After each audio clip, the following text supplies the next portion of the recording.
Good morning children. Good morning teacher. బాగున్నారా? yes teacher. ఇవాళ మనం ఒక చిన్న యాక్టివిటీ చేద్దాం. yes teacher. సరేనా? yes teacher. అక్కడ మీకు తెల్ల బాక్స్ పెట్టాను కదా, yes టీచర్.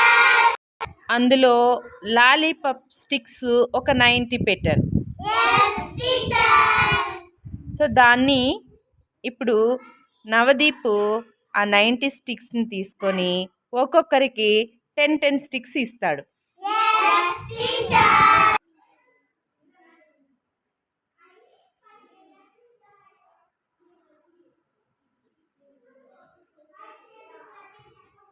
ఎంతమందికి వచ్చింది నవదీప్? 10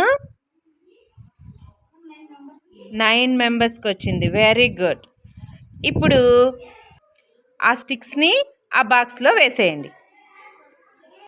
జాహ్నవి, ఇప్పుడు అక్కడున్న ఆ స్టిక్స్ని ఒక్కొక్కరికి 15 చొప్పున ఇవ్వమ్మా.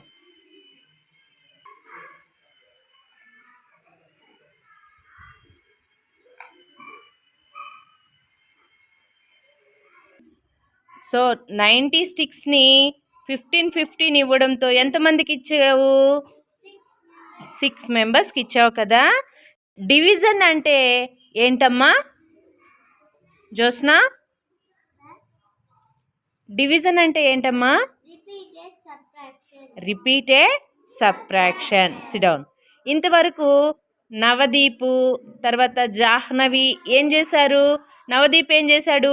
10 స్టిక్స్ని ఒక్కొక్కరికి ఇచ్చాడా? అంటే రిపీటెడ్గా 90లో నుంచి 10 రిమూవ్ చేసి ఇచ్చాడు. అవునా? సో ఇక్కడ 90 అనేది ఏమి? 90 అనేది డివిడెంట్. సో 10 అనేది ఇప్పుడు నవదీప్ 10 ఇచ్చాడు కదమ్మా. సో ఆ 10 అనేది డివైజరా కోషంటా? డివైజర్. ఎంతమందికి వచ్చింది 10 ఇస్తే? 9 మెంబర్స్. సో 9 మెంబర్స్ అనేది కోషంట్ అవుతుంది. అవునా? Very good. ఇప్పుడు జాహ్నవి ఏం చేసింది? 15 ఇచ్చింది. సో ఇక్కడ డివిడెంట్ ఎంతమ్మా జాహ్నవి? డివిడెంట్ ఎంతమ్మా? 90. డివైజరు ఎంతమ్మా? 15. సో కోషంట్ అంతా ఎంతమందికి ఇచ్చావు? 6. సో 6 మెంబర్స్ అనేది కోషంట్ అవుతుంది. ఇక్కడ ఒకటి గమనించారా? డివిడెంట్ అనేది స్థిరంగా ఉండి ఒకటే నంబర్తో ఉండి మనకు డివైజర్ మార్చాము అనుకోండి, నెంబర్ ఆఫ్ స్టిక్స్ ఇవ్వడంలో చేంజెస్ చేసామనుకోండి, కోషంట్ పెరిగిందా తగ్గిందా? ఇంకా 90 స్టిక్స్ ఇచ్చాను. ఫస్ట్ 10 స్టిక్స్ ఇచ్చినప్పుడు ఎంతమందికి ఇచ్చాము?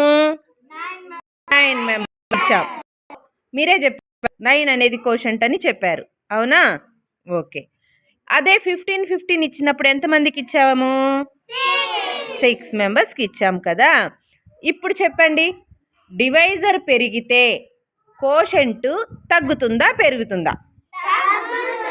తగ్గుతుంది. అర్థమైందా?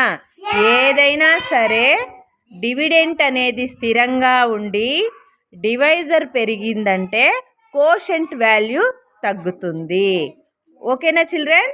అర్థమైందా?